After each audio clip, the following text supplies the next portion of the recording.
6:49 in Trinidad and Tobago, and it's been an important time for the credit union movement. In fact, yesterday was International Credit Union Day, commemorated under the theme Empower Your Financial Future with a Credit Union. Well, we have three representatives here with us from the Western United Credit Union Cooperative Society Limited to tell more about their work and their services, especially in these difficult economic times, and how the credit union remains relevant to meet the needs of their members. We have three guests with us. Furthest from me is Mark Ferret, who is the president of the organization. In the middle is the secretary, Dixie Ann D'Souza, and closest to me is Sharon Hines, who is the treasurer of the organization. Good morning to all. Thanks very much for taking the time to be with us this morning. So, Mr. Ferret, since you get buff up already for being late the last time, let's burden you with the responsibility of just giving us some context as to the work of your credit union and indeed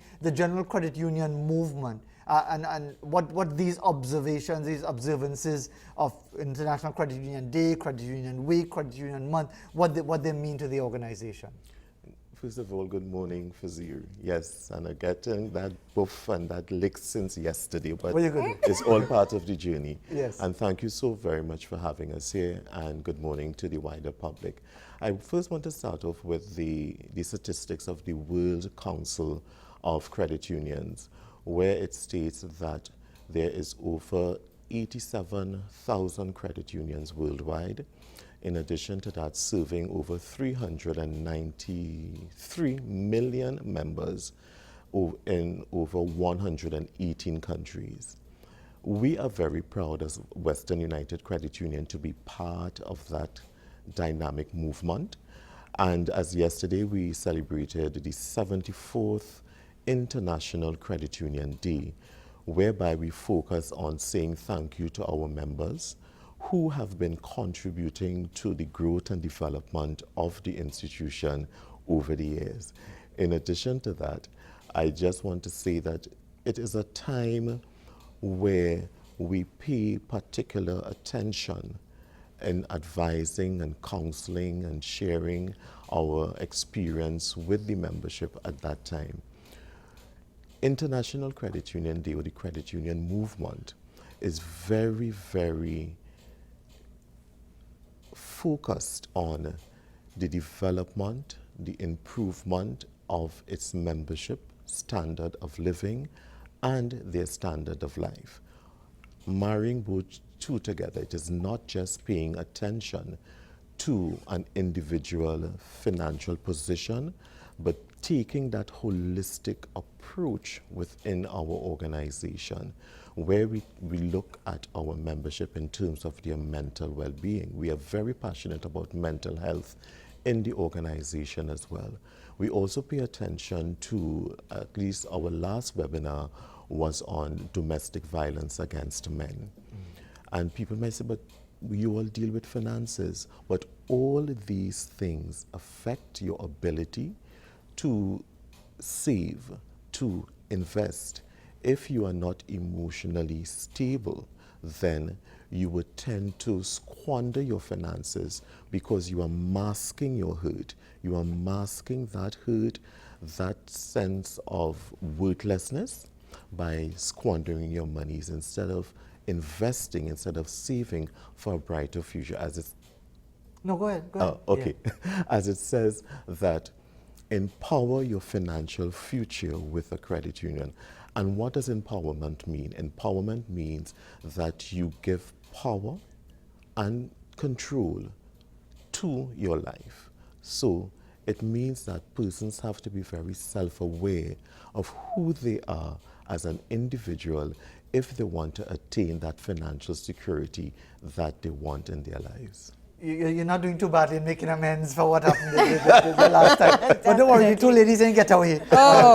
Dixie Ann D'Souza, the secretary of the organization. And we talk about this term, empower your financial future. with a credit union. And I take the point of Mr. Fred that you have to take all factors into consideration when you're talking about individuals managing their finances, because social factors, emotional factors take control in many ways. But what does this mean to you, Ms. D'Souza, as Secretary of the organization, Western United Credit Union Co-op? When you talk about empowering your financial future, what does that mean to you? Well, it means, Fazir, that you need to be very prudent in the way that you manage your finances. You need to, well, as the President mentioned, you have to have a very holistic, at least our approach is to have a very holistic strategy towards mental health, the different areas of your life.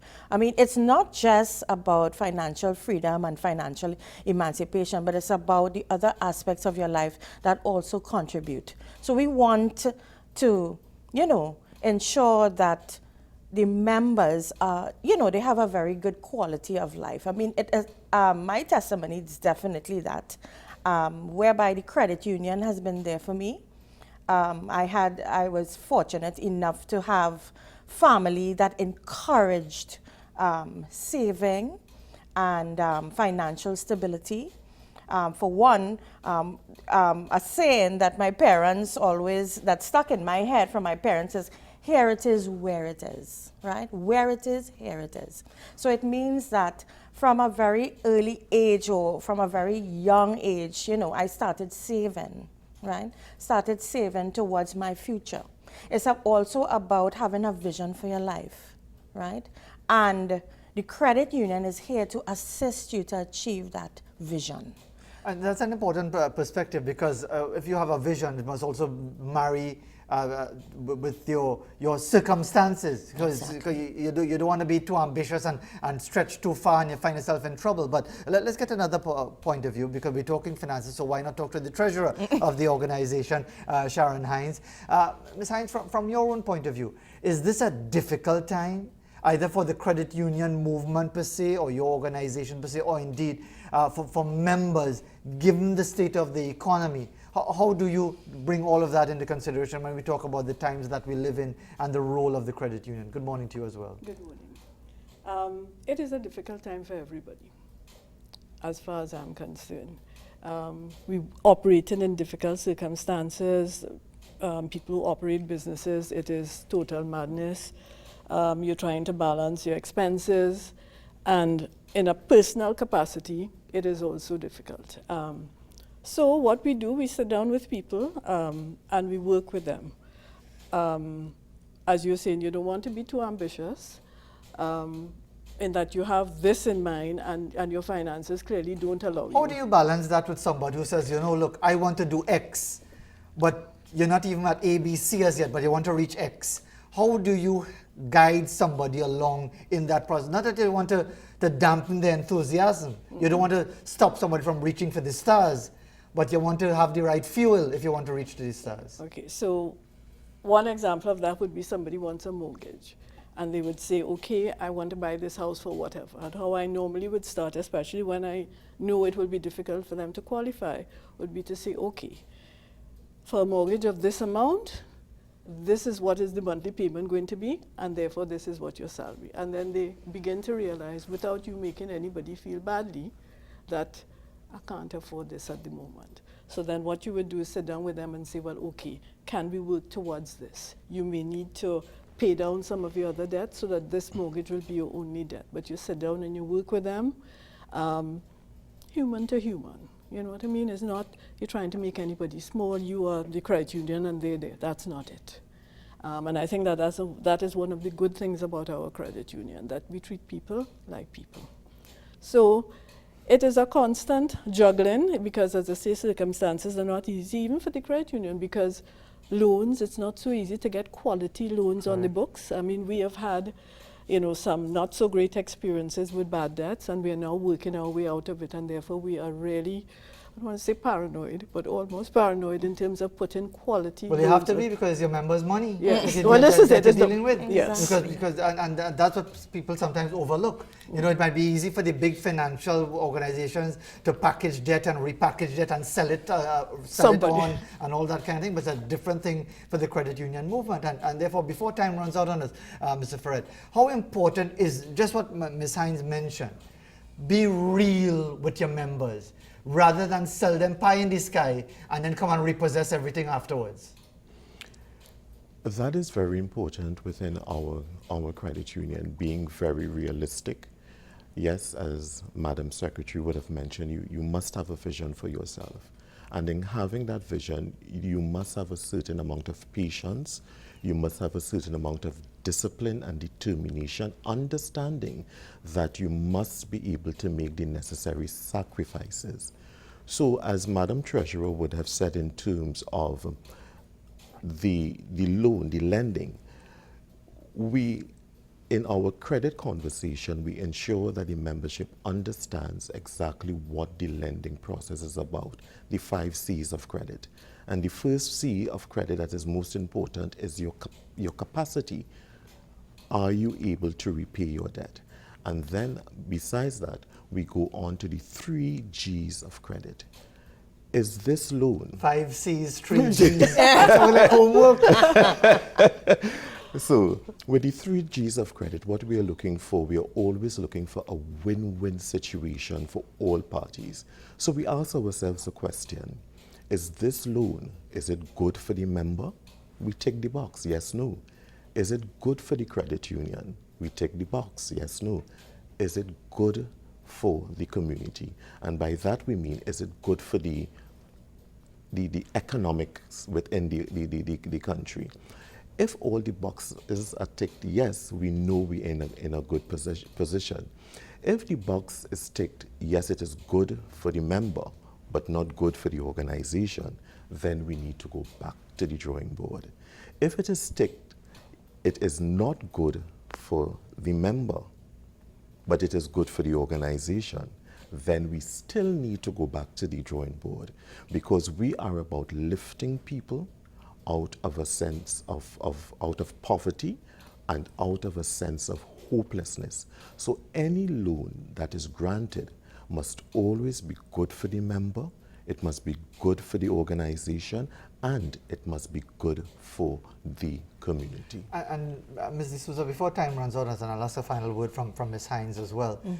By the way, if anyone wants to reach out to the Western United Credit Union just to get some advice and to learn how they could tick the right boxes, because the amount of homework that Mr. Ferret given me with 5 C's and 3 G's. I love to give homework. That's how like grades in exams, you know. I know the A and B kind of student, but if anyone, Ms. D'Souza, wants to reach out to the organization, what do they have to do?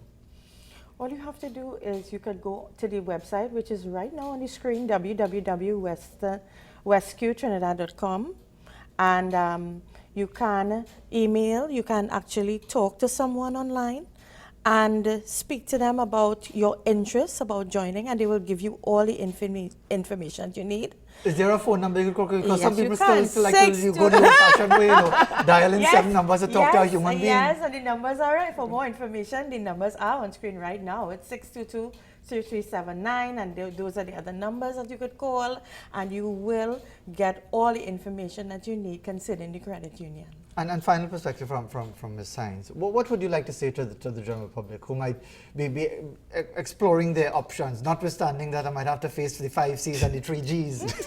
But what would you say to if they're looking at, okay, forget if the established financial institution, I want to go towards the credit union because I heard about their different philosophy and so on. What would you want to say to them?